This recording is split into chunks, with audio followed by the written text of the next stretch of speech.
Assalamualaikum warahmatullahi wabarakatuh. Alhamdulillah, wassalatu wassalamu ala rasulillah wa ala alihi washabihi wa mawala amma ba'da. Terima kasih atas kesempatannya pada Bapak Afif yang telah diberikan pada saya.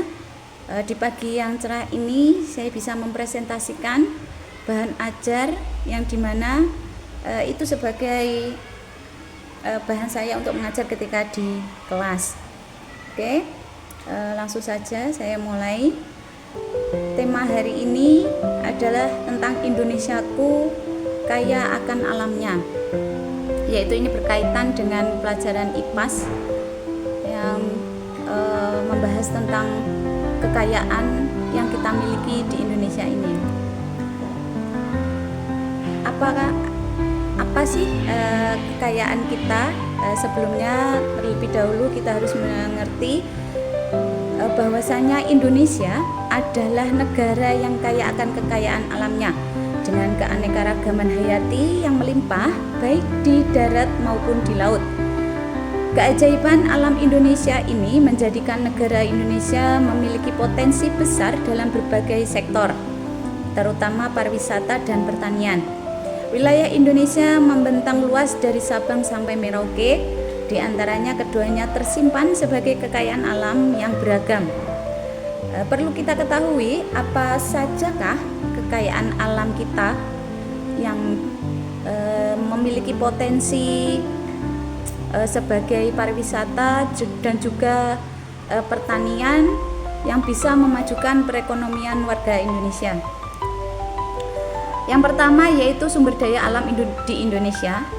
Terdiri dari sumber daya alam adalah bahan-bahan atau benda yang ditemukan di alam dan dapat dimanfaatkan oleh manusia untuk berbagai kebutuhan seperti makanan, pakaian, hunian, transportasi, dan energi. Indonesia memiliki beragam sumber daya alam yang melimpah dan berperan penting dalam perekonomian negara. Yang termasuk dalam sumber daya alam Indonesia yaitu antara lain sumber daya mineral. Apa sih yang dimaksud dengan sumber daya mineral? Sebelumnya terlebih dahulu Indonesia kaya akan sumber daya mineral seperti batu bara, timah, tembaga, emas, perak, nikel, bauksit, dan biji besi. Batu bara adalah salah satu komoditas ekspor utama Indonesia dan merupakan salah satu produsen batu bara terbesar di dunia. Selain itu, tambang tembaga di Papua dan tambang emas di Sumatera, Kalimantan, dan Sulawesi juga memiliki potensi ekonomi yang signifikan. Selanjutnya B, sumber daya minyak dan gas. Indonesia merupakan produsen minyak dan gas alam yang penting. Negara ini memiliki cadangan minyak bumi yang cukup besar, terutama di wilayah Sumatera, Kalimantan, dan Papua.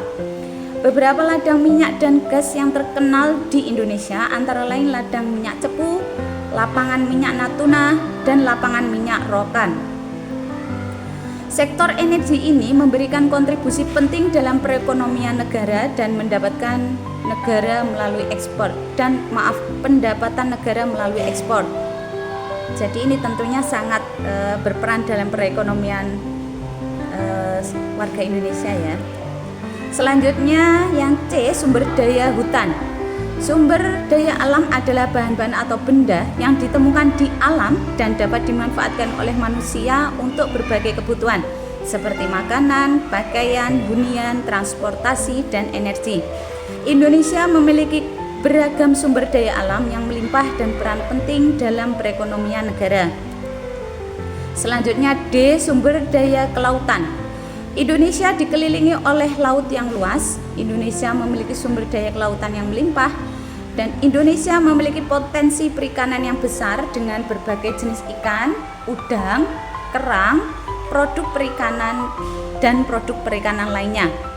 Terumbu karang yang indah dan kehidupan laut yang kaya juga mendukung sektor pariwisata bahari. Selain itu, Indonesia memiliki potensi energi kelautan seperti energi angin dan energi panas bumi.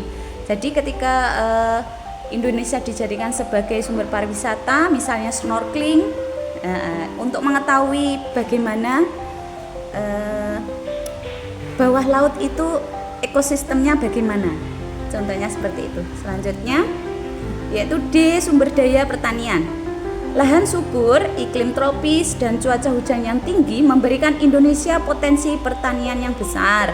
Indonesia merupakan produsen dan eksportir komoditas pertanian penting seperti padi, kopi, kelapa sawit, karet, coklat, rempah-rempah, dan buah-buahan tropis. Pertanian juga berkontribusi dalam ketahanan pangan nasional yang menyediakan mata pencarian bagi jutaan petani. Seperti kita lihat dalam PPT bahwa salah satu banyak sekali buah-buah tropis yang dihasilkan di Indonesia. Antara lain itu ada anggur, salak, terus durian yang hanya bisa ditanam di negara-negara yang suhu tropis seperti di Indonesia. Selanjutnya yang kedua yaitu jenis-jenis sumber daya alam. Terdapat beberapa cara untuk mengelompokkan sumber daya alam yang ada di Indonesia. Salah satunya adalah mengelompokkan sumber daya alam menjadi dua jenis, yaitu jenis hayati dan non-hayati. Apakah yang dimaksud dengan sumber daya alam hayati dan apa sajakah yang termasuk dalam sumber daya alam non-hayati? Mari kita lanjutkan ke slide berikutnya. A, yaitu sumber daya alam hayati. Sumber daya alam hayati juga dikenal sebagai sumber daya alam biotik yang merujuk pada sumber daya alam yang hidup atau berasal dari makhluk hidup.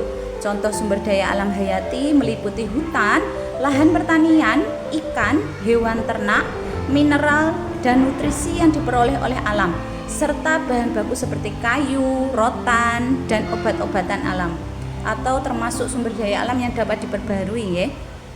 Selanjutnya golongan yang kedua yaitu B, sumber daya alam non-hayati.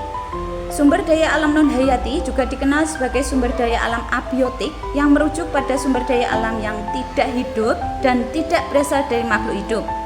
Sumber daya alam non-hayati meliputi sumber daya mineral, logam, gas alam, minyak bumi, air, udara, dan tanah. Contoh sumber daya alam non-hayati meliputi biji logam, batu bara, minyak bumi, gas alam, air sungai, dan danau, serta tanah yang digunakan untuk pertanian atau pembangunan.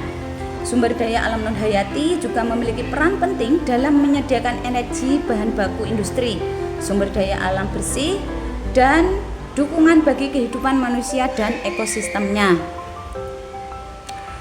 Demikian presentasi saya hari ini. Jadi dapat kita tarik kesimpulan bahwasanya banggalah kita sebagai warga Indonesia yang berada di negara yang kaya akan sumber daya alamnya, kaya akan pariwisatanya, dan kaya akan ekosistemnya. Demikian presentasi dari saya. Kurang lebihnya saya mohon maaf. Saya akhiri. Wallahu muwaffiq ila aqwamit thoriq. Assalamualaikum warahmatullahi wabarakatuh.